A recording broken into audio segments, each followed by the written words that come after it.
মা তুমি কি কখনো দোলনা দুলিয়েছো? কখনো ওনার সন্তান ওনার স্বামী কেউ দোলনা দুলিয়েছে? বলছে না, অটোমেটিক দোলনা দোলে। কে দোলায়? আল্লাহর ফেরেশতা জিবরাইল আলাইহিস সালাম আমার নবী যে দোলনায় শুয়ে থাকেন ওই দোলনাটা ফেরেশতা জিবরাইল দোলায়। জোরে বলে। আচ্ছা, আমরা বিছানায় আমরা যখন মায়ের কোলে ছিলাম দোলনাতে শুয়েছিলাম, আমাদেরকে দাদি নানি মা আব্বা নইলে বোন ভাই খালা খালু এনারাই দোলনা দুলিয়েছেন, আর আমাদের নবীর দোলনা জিবরাইল আলাইহিস সালাম দোলাচ্ছেন। জোরে বলে।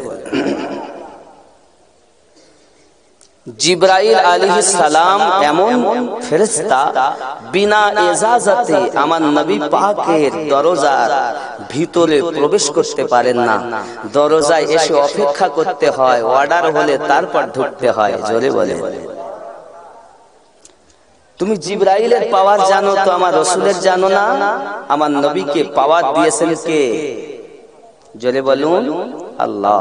এই নবীকে প্রেম করো বাবাজি। আমার পৃথিবীতে আমার রাসূল সাল্লাল্লাহু আলাইহি ওয়াসাল্লামের শান মান দান করেছেন মহান আল্লাহ পাক। চলুন না একদা হযরতে হালিমাতুস সাদিয়া রাদিয়াল্লাহু তাআলা আনহা আমার আপনার নবীকে আপনার শুইয়ে রেখেছেন বাবা। আটা ছেনেছেন, আটা ছানা হয়েছে, রুটি বানাবেন। এখন রুটি আটা ছেনে বেলে যেখানে রুটি সেকা হয় তাকে কি বলে? তাবা। আপনারা কি বলেন? তাবাই বলেন তো না অন্য কিছু বলেন? তাবা। তাবাই দিয়েছেন, তাবাই দিয়েছেন। আর এদিকে আমার নবী পাকের দিকে তাকাইয়া দেখেন উনি এই শাহাদাত উংলিটা এমন করে হিলাচ্ছেন। হালিমা বলেন কি ব্যাপার? বাচ্চা এরকম করে কেন? হাত ঘুরায় কেন? কি হলো? আমার নবী পাকের পাশে গেছে, দেখছি উংলি মোবারক ঘুরাচ্ছে। হালিমা বলছেন রাতের বেলা উংলি ঘুরায় কোনো অসুবিধা টুবিধা হইলো মনে হয়? বাইরে গিয়ে দেখে আকাশের চাঁদ, এদিকে নবী পাকের দিকে তাকাচ্ছেন দরজা খুলে, আর ওদিকে চাঁদের দিকে তাকাচ্ছেন। আকাশের চাঁদ আমার নবী পাকের উংলি মোবারকার সঙ্গে ঘুরতেছে। জোরে বলে। হালিমাতুস সাদিয়া রাদিয়াল্লাহু তাআলা আনহা আশ্চর্যান্বিত হয়ে গেলেন। এ কেমন ছেলে, এ কেমন বাচ্চা, কি রহমতি ছেলে! আকাশের চাঁদ যার উংলি মোবারকার সঙ্গে আপনার ঘুরতেছে। সোনা মানিকেরা এজন্য গজলে বলা শিশু নবী শুয়ে শুয়ে আকাশে তাকায়, জান্নাতেরই হুর গেলে মান সালাম জানায়। জোরে বলে। গজলে আছে না বলিনি? জামানা দিওয়ানা ও গো আমিনা, তোমার লালের নাই তুলনা, মাগো তোমার লালের নাই তুলনা।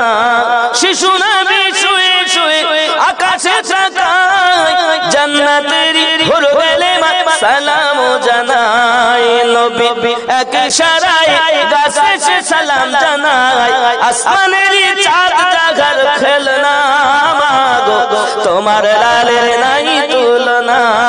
জামানা দিওয়ানা, জোরে জোরে বলো না। একটু জোরে হবে না? আকাশের চাঁদ আমার নবীর উংলি মোবারকার সঙ্গে ঘুরছে, নাচছে, খেলছে। জোরে বলে। হারিস ঝুঁকে গেছে। ওগো হালিমা কি ব্যাপার? তাবাতে রুটি রেখেছো আর এদিকে তুমি বাইরে কি করছো? বলছো স্বামী দেখেন কত রহমতি বাচ্চা, কত বরকতি ছেলে, দেখেন আকাশের চাঁদ ঘুরছে এই শিশু মুহাম্মাদের উংলি মোবারকার সঙ্গে। জোরে বলে। তুমি তাবাতে রুটি রেখেছো? হালিমা চট করে এসে দেখেন যেমন রেখেছিলেন তেমন আছে। জোরে বলে। আচ্ছা, তাবাতে নিচে আগুন জ্বলছে কিন্তু আগুনে রুটি পড়ে না। কারণ কি? আরে আমার নবীর প্রেমে যারা মাতোয়ারা হয় তাদের কোনো ক্ষতি, এই জন্য বলা হয়েছে নবীজির গোলামের কোনো চিন্তা নাই, চলো নবীজি জান্নাতে মদিনাতে যাই, চলো নবীজি জান্নাতে মদিনাতে যাই। জোরে বলুন। নবীজির গোলাম যারা হবে তাদের কোনো চিন্তা নাই, আছে নাকি? কারণ নবী রাজি হলে আল্লাহ আল্লাহ পাক রব্বুল ইজ্জত বলেন, মাইয়াতিউর রাসূলা ফাকাদ আতা আল্লাহ, যে রাসূলের পায়রবি করলো সে রাসূল নয়, আমি আল্লাহর পায়রবি করেছি। জোরে বলুন। তাই রাসূলের গোলামি যারা করবে সে স্বয়ং আল্লাহকে রাজি করে নিয়েছে। ঠিক কি না বলে? কারণ নবী রাজি হলে আল্লাহ রাজি হবে। এই বিশ্বাস হয় আপনাদের? আপনি হয়তো বলবেন আমিনুদ্দিন ভাই আপনি কথা বলছেন, আপনি কোরআন থেকে দলিল দেন দিন যে এরকম নবী রাজি হলে আল্লাহ রাজি হবে। নোট করুন, কোরআনুল মাজিদ সূরা আল বাকারা আয়াত নাম্বার 142। নোট করুন, রব্বে কারীম বলেন। আমি হয়তো জীবনী বলছি, দালাইল কম বলছি, কারণ দালাইল সম্পর্কে আপনাদের ইমাম সাহেব যথেষ্ট বক্তব্য রেখেছেন, আমিও শুনছিলাম। এজন্য আমি স্বাভাবিক আমার রাসূল পাকের বাঁচপানা খুব খেয়াল করেন। যদি আপনি দলিল চান তো এখান থেকে 2 ঘন্টা বলি আর 1.5 ঘন্টা বলি, দলিলই বলবো, খালি পৃষ্ঠা নাম্বার, হাদিস, আয়াত, তার তাফসীর, তার ব্যাখ্যা, ইনশাআল্লাহ অসুবিধা নেই। কোরআনুল মাজিদ সূরা আল বাকারা আয়াত নাম্বার 142 কি বলছে দেখুন। বিসমিল্লাহির রহমানির রহিম। قد نرى تقلب وجهك في السماء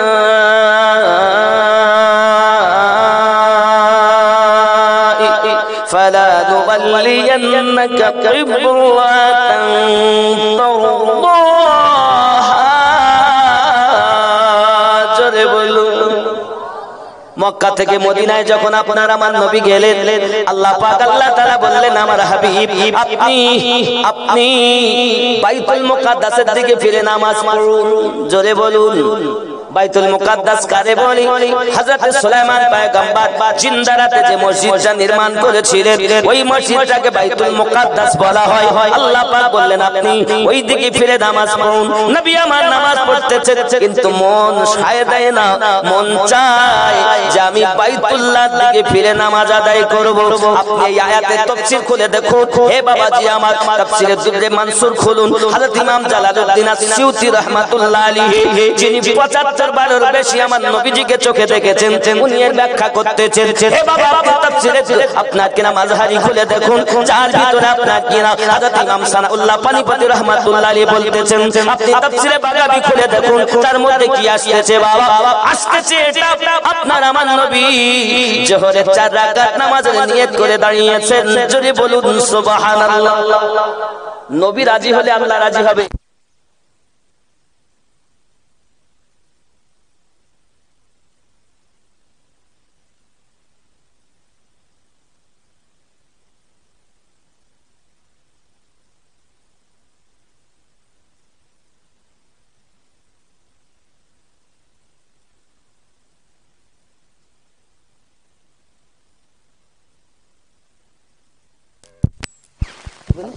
সুবহানাল্লাহ।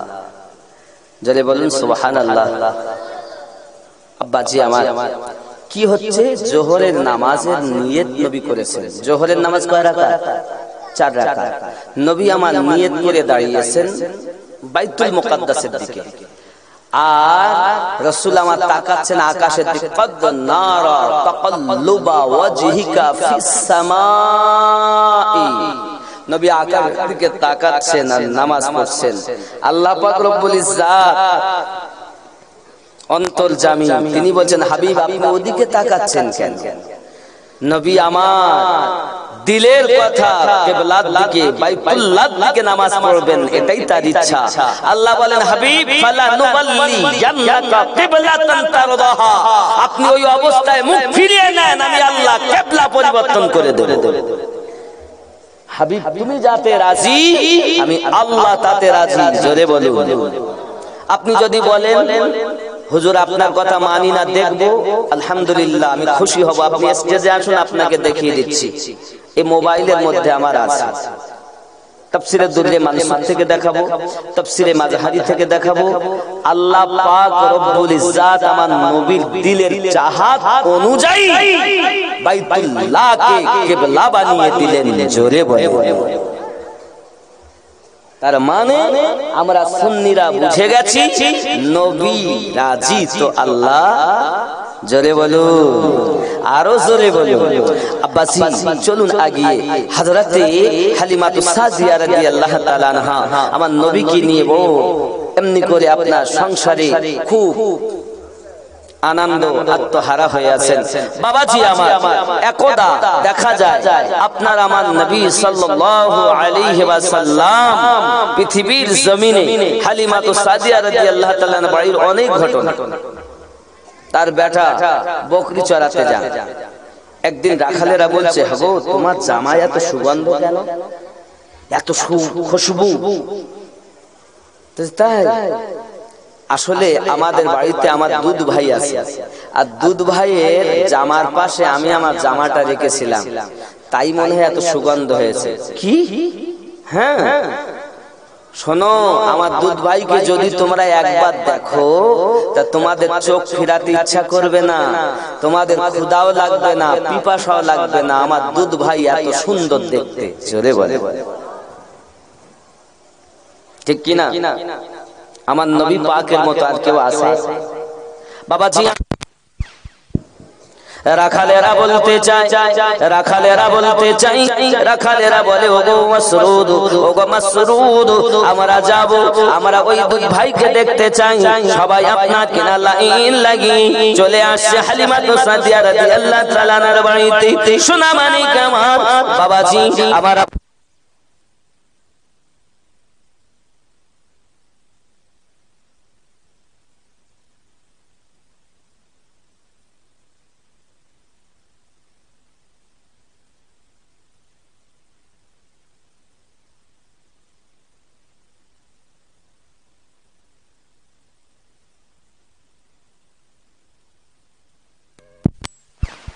মাশাআল্লাহ মাশাআল্লাহ, কিছু করার নেই। কারেন্ট ওর ইচ্ছা মতো যাচ্ছে, আমাদের ইচ্ছা মতো আমাদের করতে হবে। একটু তাকবীর দেন, নারী তাকবীর। একটু জোর হবে না, নারী তাকবীর, নারী রিসালাত ইয়া রাসূলুল্লাহ।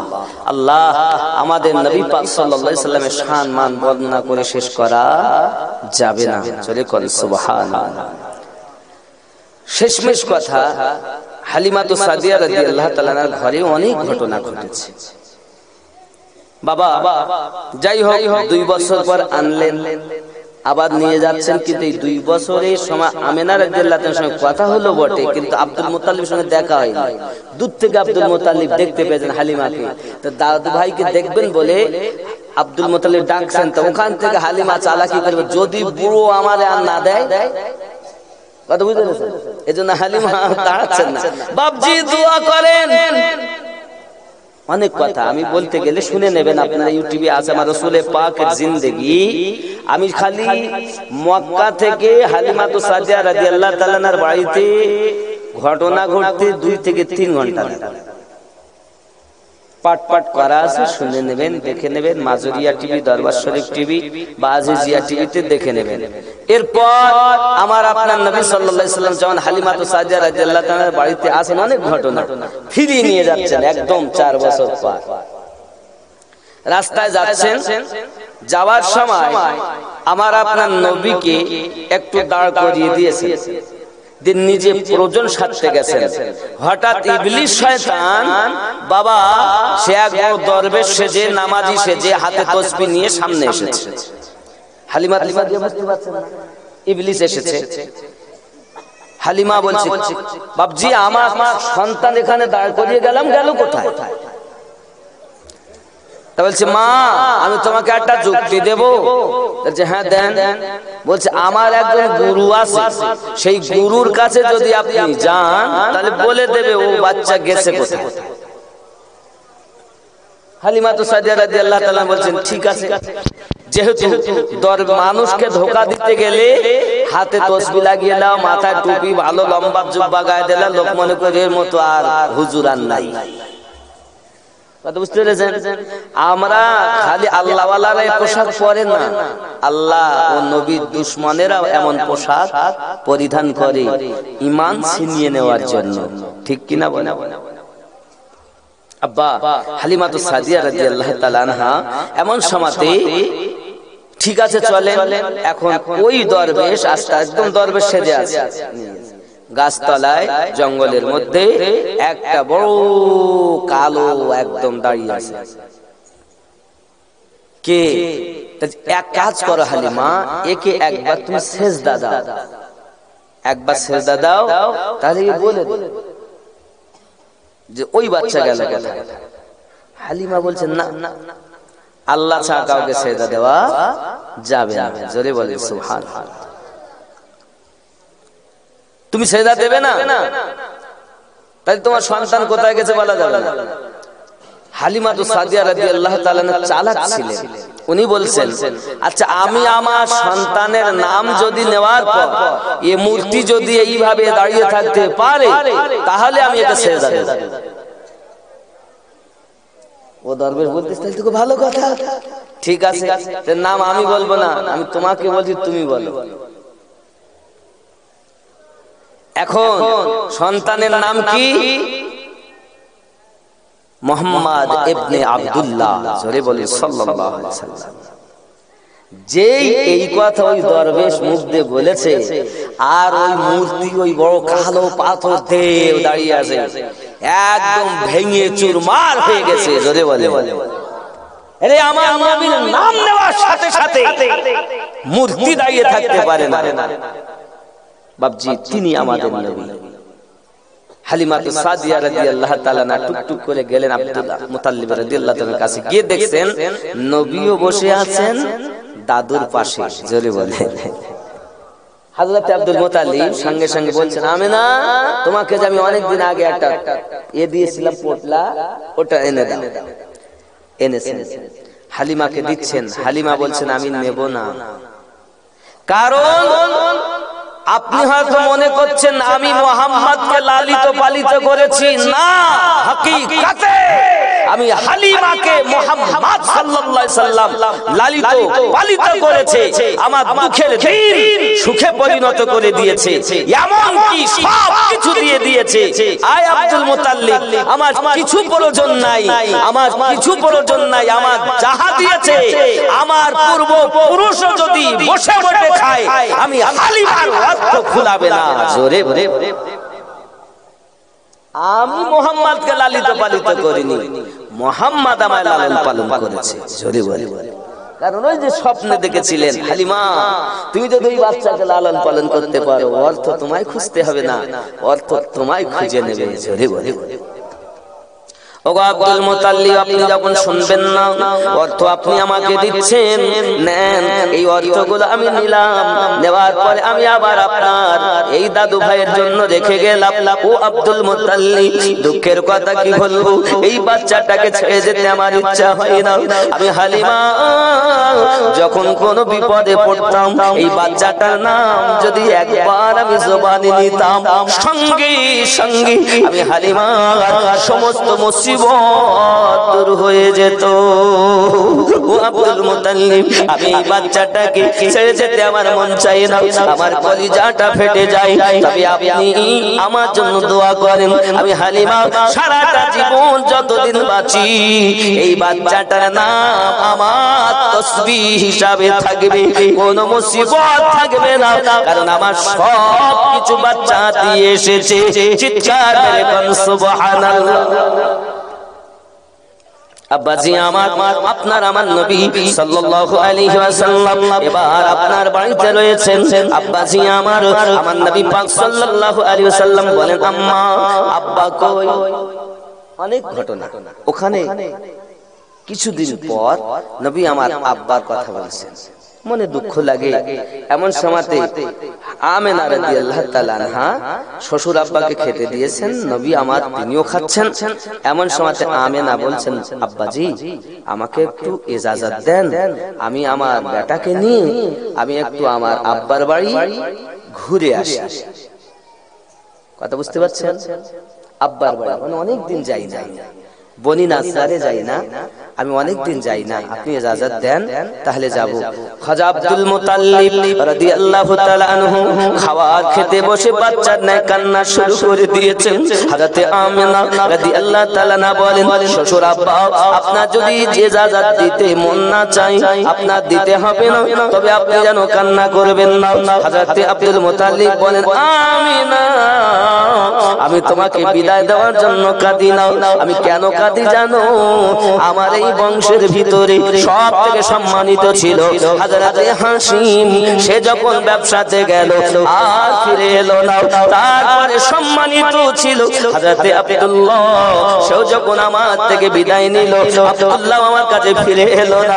ও আমিনা আমিনা তুমি তারপরে হলে আমার কাছে সব থেকে আদরের, তুমি যখন আমার কাছে বিদায় চাও আমার বেটা আব্দুল্লাহর কথা আমার মনে পড়ে গেছে মা, এই জন্য আমি কাঁদি।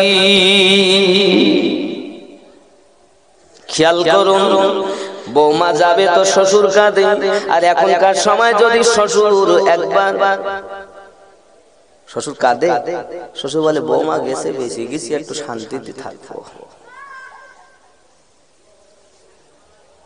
ঠিক না ভুল বলে? শ্বশুর গেছে মানে বৌমা গেছে মানে কদিন একটু ভালোভাবেই কাটবে, কারণ বাড়িতে সব ভান্ডারের গরম 1500 করে মাসে মাসে ঢোকে থাকে। এখন স্বামী বাড়ি, সে যায় মার্কেটে কিনতে শাড়ি। ও আমার মা শুনে নেন না তাড়াতাড়ি, জননী মা খালা শুনে নিন রাতের বেলা আম্মা জানা আমিনা রাদিয়াল্লাহু তাআলা আনহা গোজগাছ করে নিলেন। বাবা এমনি করে আপনার কি নাও আপনার আমার আপনার নবী সাল্লাল্লাহু আলাইহি সাল্লামকে নিয়েছেন, দাসী একজন সঙ্গে নিয়েছেন। হে বাবাজিরা আমার, এমনি করে আপনার কি নাও গোজগাছ করে নি উটনির উপরে, একটাতে আমার নবী এবং আম্মা জান বসেছেন আর একটাতে দাসী বসে আছেন। বাবা দুটি উট সঙ্গে এমনি করে আপনার কিনা রওনা দেবেন। যেই না উটের উপরে গিয়ে বসে গেছেন হযরতে আব্দুল মুতাল্লিব রাদিয়াল্লাহু তাআলা আনহু দাঁড়িয়ে থাকতে থাকতে মাথা ঘুরে উনি পড়ে গেছেন। যেই পড়ে গেছে আমিনা আম্মা জান নেমেছেন জমিনে, শ্বশুর আব্বার মাথাটা পায়ের উপরে রেখে বলছেন, আব্বুজি আপনার যদি অসুবিধা হয় আমি যাব না আব্বা, আপনি আপনার অবস্থা খারাপ দেখে আমি কখনো যেতে পারি না। হযরতে আব্দুল মুতাল্লিব বলেন, না বৌমা তুমি যাও, না জানি আমার কলিজায় যেন ব্যথা লাগে, আমার বৌমাকে বুঝি আমি চিরজন্মের মতো হারাচ্ছি মা, এটাই আমার কলিজাতে ব্যথা, এই জন্য আমি মাথা চক্কর খেয়ে পড়ে গেছি। হযরতে আমিনা বলেন, আব্বুজি আমি যাব না আপনার অসুস্থতা দেখি আমি কখনো যেতে পারি না। আব্দুল মুতাল্লিব দেখেন আমি যদি তাকে একটু না বলি তাহলে হয়তো সে যাবে না, একটু আপনাকে না জোর করে বলছেন, বৌমা তুমি যাও, আমার দাদু ভাই কি তার আব্বার রওজাটা দেখে নিয়ে এসো, এবং যাও তার নানুর বাড়ি পুরাতন ভিটে আমার বলি না সাল, ওখান থেকে তাকে ঘুরিয়ে নিয়ে এসো। চিৎকার করে কান সুবহানাল্লাহ। আমিনা রাদিয়াল্লাহু তাআলা আনহা উটনের উপরে বসলেন, দাসী উম্মে আয়মান সেও আছে আর একটা চলছে। যত সময় দাঁড়িয়ে দেখতে পাচ্ছেন আমার নবী পাকের দাদুজি, তত সময় দাঁড়িয়ে দাঁড়িয়ে দেখছেন নবী পাকের প্রতি যেমন মায়া বৌমার প্রতি তেমন মায়া। জোরে বলে।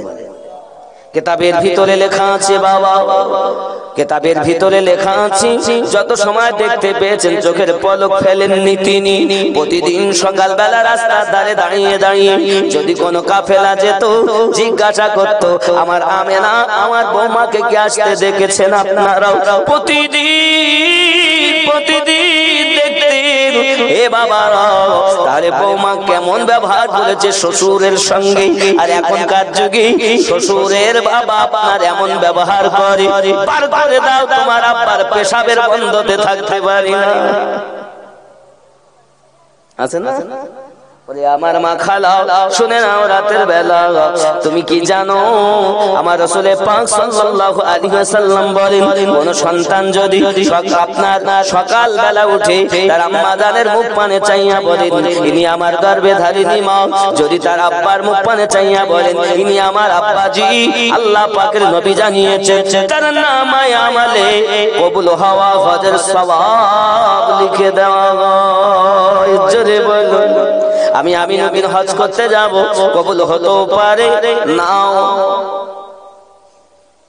আব্বার মুখ পানে তাকালে হজের নেকি হয়, মায়ের মুখ পানে তাকালে হজের নেকি হয়, আর আপনি ওই আব্বা মায়ের মুখ পানে তাকাচ্ছেন তো গরম নজরে। কেমন করে তোমার মতো মূর্খ লোক এত দূর কত দাঁতের উপরে দাঁত দিয়ে বাপের সব কথা করছে না। নবী দিবস করে লাভ কি, ও নামাজের কোনো মূল্য নাই। আব্বাসি আমার সোনামানিকেরা, পৃথিবীর জমিনে আপনি আগে নিজেকে পরিবর্তন করুন, আপনি নিজে আগে ভালো হন, এহ জগতে লাভ হবে, পর জগতে লাভ হবে। এখন ফজিলতের ওয়াজ হবে বেশি, ইমানের আওয়াজ হলো কম। হে বাবা, আল্লাহ পাক আমাদেরকে 10টি অবদান দিয়ে সৃষ্টি করেছেন, আগুন, পানি, মাটি, বাতাস, নাফসে আম্মারা, এটা হলো আলামে খলকের সঙ্গে সম্পর্ক। হে বাবা আমার, এই নিম্ন জগতের সঙ্গে সম্পর্ক মনে রাখবেন, আগুন, পানি, মাটি, বাতাস, নাফসে আম্মারা। এই নাফসে আম্মারার বাসস্থান হলো নাভির নিচে। খেয়াল করেন, এবার আমি আপনাদেরকে ভিতরে ঢুকাবো। এবার ওপরের ওয়াজ করি, সমাজ পরিবর্তন হয় না। ও দাড়ি রেখে লাভ কি, এখন মিথ্যা কথা বলে। ও নামাজ পড়ে লাভ কি, এখনো পরের বদনাম করে।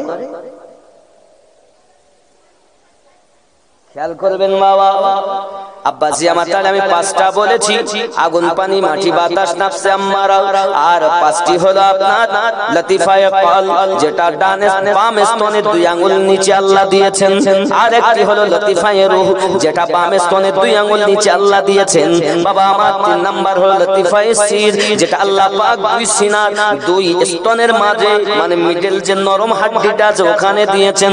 বাবা 4 নাম্বার হলো লতিফায়ে খফি, যেটা কপালে দিয়েছেন, যেটা দিয়ে আপনি সেজদা দেন।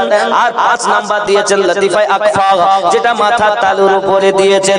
আপনি জানেন না কিভাবে আপনি আল্লাহর ইবাদত করবেন, শুধু করেই চলেছেন, কোনো মজা পাচ্ছেন না। বাবা, এই মজা পেতে গেলে আপনাকে একজন ভালো ডাক্তারের কাছে গিয়ে ট্রিটমেন্ট করতে হবে, তারপরই তো আপনার নাফসের রোগ দূর হবে। কথা বুঝতে? এখন আপনি জিকির করতে এখনই একটু আগেই করলেন লা ইলাহা, কোথা থেকে শুরু করলেন জানেন? খেয়াল করেন, লা নাভির নিচে, লা মানে নেই, লা মানে নেই, ই লতিফায়ে সিরে এসে যাবে, লা ই, লা লতিফায়ে খফি, আকফাতে লা ইলাহা, লা ইলাহা। অন্তর মরে গেছে, লতিফাগুলো শেষ হয়ে গেছে। চোর কোথাকার, দাড়ি সাদা হয়ে গেল, নামাজে কি মজা তাও জানো না, জিকিরে কি মজা তাও জানো না। এই মজা পেতে গেলে একজন ডাক্তার ধরো, যে ডাক্তার আল্লাহওয়ালা, নবীওয়ালা। জোরে বলে আব্বাসি আমার, তাহলে লা ইলাহা ইল্লাল্লাহ। এখন লা ইলাহা মানে নেই কোনো মাবুদ, লা ইলাহা মানে নেই কোনো মাবুদ। নাফসে আম্মারা, সির, খফি, আকফা, 4 লতিফাতে ধাক্কা হলো, নেই কোনো মাবুদ ইল্লাল্লাহ, ইল্লাল্লাহ। এই ওয়াজ এখন নেই। এই ওয়াজ করে গেছেন গাউসে পাক, এই ওয়াজ করে গেছেন খাজা পাক, এই ওয়াজ করে গেছেন মুজাদ্দিদ আল-ফিসানি।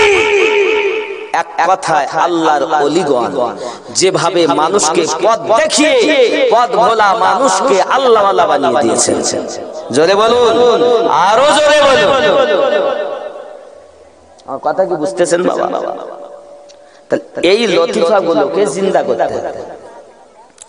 এই জন্য বলে মানুষের দেহের মধ্যে এক টুকরা গোস্ত আছে, ওই গোস্তটা যার ভালো তার সব ভালো। ছেলে আপনার নয়, মেয়ে আপনার নয়, বন্ধু আপনার নয়, স্বামী আপনার নয়, সব বেকার, দুনিয়ার খেলা। আপনি ছেলেকে আপন ভেবেছেন, এই সন্তান আপনার বিপক্ষে যাবে। যে স্বামীকে আপনি আপন ভাবছেন, স্বামী আপনার বিপক্ষে যাবে। বিবিকে না হলে আপনি শান্তি হচ্ছে না, বিবি আপনার বিপক্ষে যাবে। খালি পক্ষে থাকবেন একজন, যিনি আমাদের নবী। নবী ছাড়া কেউ আপন, যাদেরকে আপন বলছেন এসব দুনিয়ার খেলা। আব্বাজি আমার, এজন্য আমি অনুরোধ করব বেশি বেশি করে ওই রাসূলের পাককে মুহাব্বত করার জন্য, কারণ নবীর প্রেম ব্যতীত পৃথিবীতে কেউ কিছু পাবে না। আল্লাহ পাক আমাদের তৌফিক দেন, সবাই বলি আল্লাহুম্মা আমিন। বাবাজি আমার, খেয়াল করেন, এই আল্লাহ এবং আল্লাহ রাসূলের পথ আমাদেরকে কেউ বলে গেছেন, তাকে বলা হয় তরিকা। তরিকা কি? তরিকা কেন প্রয়োজন? খেয়াল করবেন জিনিসগুলো। তরিকা শব্দটি তারিকুন থেকে, যার অর্থ হয় রাস্তা। মহান আল্লাহ বলেন, ওয়াল্লাযিনা জাহাদু ফীনা লানাহদিয়ান্নাহুম সুবুলা। জোরে কোন সুবহানাল্লাহ। কি বলছে? যারা আল্লাহকে পাওয়ার পথে চেষ্টা বা সাধনা করে, আমি অবশ্যই তাদের জন্য পথ সমূহের সন্ধান দিয়ে দিব। জোরে বলুন, সূরা আনকাবুত আয়াত নাম্বার 69। তাহলে আল্লাহ পাওয়ার জন্য একজন পথ প্রদর্শক, আল্লাহ তাআলা পাওয়ার জন্য একটাই সঠিক রাস্তা, সিরাতুল মুস্তাকিম বা সহজ সরল রাস্তা। তবে আল্লাহ পাওয়া, আল্লাহর পথে অসংখ্য বাঁকা পথ রয়েছে। যেমন আল্লাহ পাক বলেন, ওয়া আলাল্লাহি ফাসদুস সাবিলি ওয়া মিনহা জাহিরু। অর্থাৎ সরল পথ আল্লাহ পর্যন্ত পৌঁছে, আর পথগুলোর মধ্যে কিছু বাঁকা পথ রয়েছে যা আল্লাহ পর্যন্ত পৌঁছায় না। সূরা নাহাল আয়াত নাম্বার 9। জোরে বলেন সুবহানাল্লাহ। সুতরাং এই সমস্ত বাঁকা পথ থেকে বেঁচে সঠিক পথে থেকে আল্লাহ পর্যন্ত পৌঁছাতে হলে এই পথের একজন বিশেষজ্ঞ পথ প্রদর্শক পীর ও মুর্শিদের অত্যন্ত প্রয়োজন। জোরে বলেন। আল্লাহ পাক রব্বুল ইজ্জত কোরআনুল মাজিদে বলেন, ওয়া মা ইউদলিল ফালান তাজিদা লাহু ওয়ালিয়াম মুরশিদা। আমি যাকে পথভ্রষ্ট করেছি সে কখনো কোনো মুর্শিদ বা পথ প্রদর্শক পাবে না। সূরা কাহাফ আয়াত নাম্বার 17। জোরে বলেন। তাহলে মুর্শিদ একজন দরকার।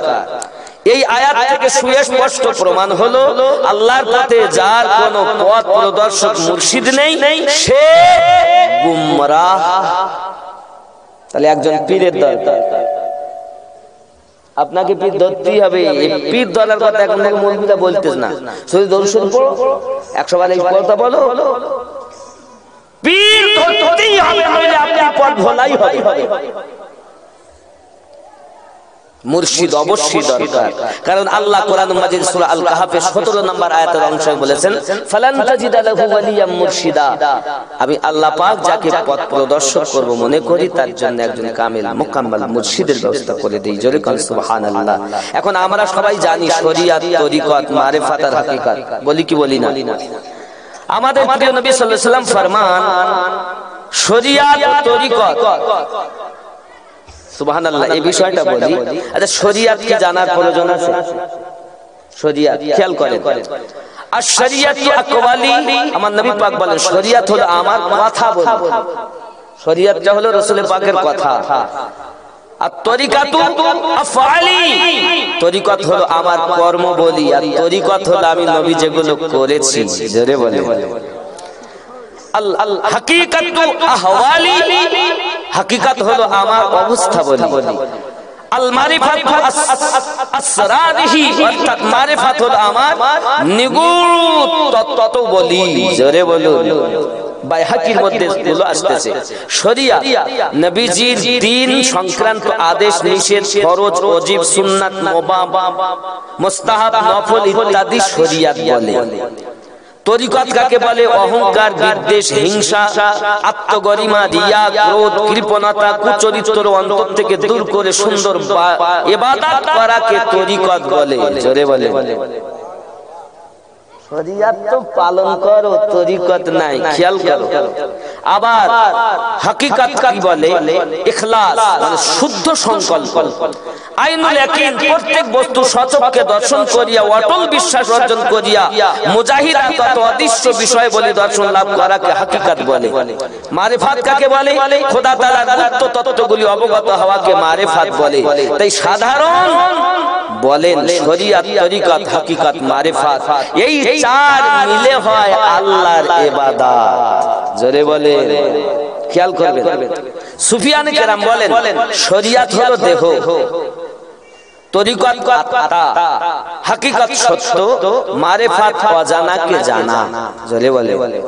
আরো বলি, শরিয়াত চামড়া, তরিকত গোশত, হাকিকত হাড্ডি, মারিফাত ক্যালসিয়াম। জোরে বলে। আপনি কোথায় আছেন? নিজেকেই তো চিনলেন না, তা আল্লাহ চিনলেন কেমন করে? আল্লাহ আল্লাহ করলে আল্লাহ পাওয়া যায়? তোমার কলবে আল্লাহর বাসস্থান। কার বাসস্থান? এই কলবে আল্লাহ থাকে। আপনার কলবে তো আল্লাহই নাই, খালি জবানে আল্লাহু আল্লাহ আল্লাহু আল্লাহ, কলবে নাই।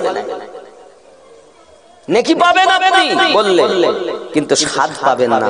স্বাদ পেতে গেলে জায়গা আগে ভালো করতে হবে। জোরে বলে।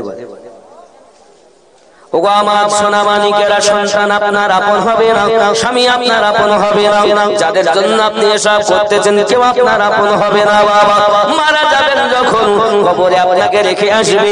হে বাবাজিরা আমার, ওই কবরে আপনার কেউ যাবে না। যদি কবরে যান আমাদের দয়াল নবী যাবেন। বাবাজি আমার, যেটা আপনার বলা হয়েছে মা কুনতা তাকুলু ফি হাক্কি হাযার রাজুলিন মুহাম্মাদিন সাল্লাল্লাহু আলাইহি ওয়াসাল্লাম, দরুদি নবী আপনার আমার কবরে উপস্থিত হওয়ার ক্ষমতা আল্লাহ পাক দান করেছে। চিৎকার করে কোন সুবহানাল্লাহ। ওই নবীকে প্রেম করো, ইহ জগতে লাভ হবে, পর জগতে লাভ হবে। বাবাজি আমার, এখন রব্বে কারীমকে মহব্বত করার জন্য ভালো একজন মিস্ত্রি আপনি ধরেন। ওই মিস্ত্রি হলো আল্লাহর ওলি, একজন মুর্শিদে কামেল। যে মুর্শিদে কামেল হয় সে আল্লাহ ওয়ালা, নবী ওয়ালা হয়। এখন এক শ্রেণীর লোক আপনাকে বলবে ওলি আল্লাহর কাছে যাওয়া যাবে না। কোরআন মাজিদ থেকে তারা দলিল দেবে। কোথা থেকে দলিল দেবে? কোরআন মাজিদ বাবাজি সূরা বাবাজি আমার সূরা 3 নম্বর আয়াতে বলা হয়েছে, খেয়াল করুন। বলছে পীরের কাছে যাওয়া যাবে না। 7 নম্বর সূরা, সূরাটার নাম কি জানো? ভুলে যাচ্ছেন, দেখে নেই সূরাটির নাম। 114টি সূরার মধ্যে 7 নম্বর সূরা। এই 7 নম্বর সূরাটির নাম হলো সূরা আল-আরাফ। সূরা আল-আরাফ 3 নম্বর। আপনি খুলে দেখবেন, এর মধ্যেই আছে কি আছে? মিন দুনিহি আউলিয়া। আউলিয়া মানে বন্ধু। মিন দুনিহি আউলিয়া। আর সূরা ইউনূসের 62 নম্বর আয়াতে আল্লাহ পাক বলেন ইন্না আউলিয়া আল্লাহ। জোরে বলেন সুবহানাল্লাহ। ওখানেও আউলিয়া, এখানেও আউলিয়া। এখন ওয়াহাবি যারা ইন্টারনেট খুলে দেখবেন, ইউটিউবের মধ্যে অনেক মৌলবীরাই বলবে ওলি আল্লাহর কাছে যাওয়া যাবে না। দলিল কোরআন মাজিদের সূরা আল-আরাফ আয়াত নাম্বার 3। সমস্যাটা কোথায় জানেন? খেয়াল করেন, এই সূরা আল-আরাফে লেখা আছে মিন দুনিহি আউলিয়া, যারা দুনিয়ার আউলিয়া, শয়তানের আউলিয়া, শয়তানের বন্ধু যারা, তাদের কাছে যেও না। আর সূরা ইউনূসের 62 নম্বর আয়াতে আল্লাহ পাক বলেন ইন্না আউলিয়া আল্লাহ, নিশ্চয় আল্লাহর বন্ধু যারা। জোরে বলে। আল্লাহর বন্ধুর কাছে যাওয়ার হুকুম, শয়তানের বন্ধু থেকে দূরে থাকার হুকুম। আর এক শ্রেণীর মৌলবি এখন ইউটিউবে শুধু বলতেছে ওলি আল্লাহর কাছে যেও না। সেটা কোরআন থেকে দলিল দিচ্ছে, কিন্তু জাম গাছের ছাল আম গাছে লাগিয়েছে। আচ্ছা বলেন, আমরা যেসব ওলি আল্লাহর কাছে যাই তারা শয়তানের বন্ধু না আল্লাহর বন্ধু? আল্লাহর বন্ধুর কাছে যাওয়া কোরআনুল মাজিদেই আছে, ইন্না আউলিয়া আল্লাহ। দেখেন, আউলিয়ার পরে আল্লাহ শব্দ আছে।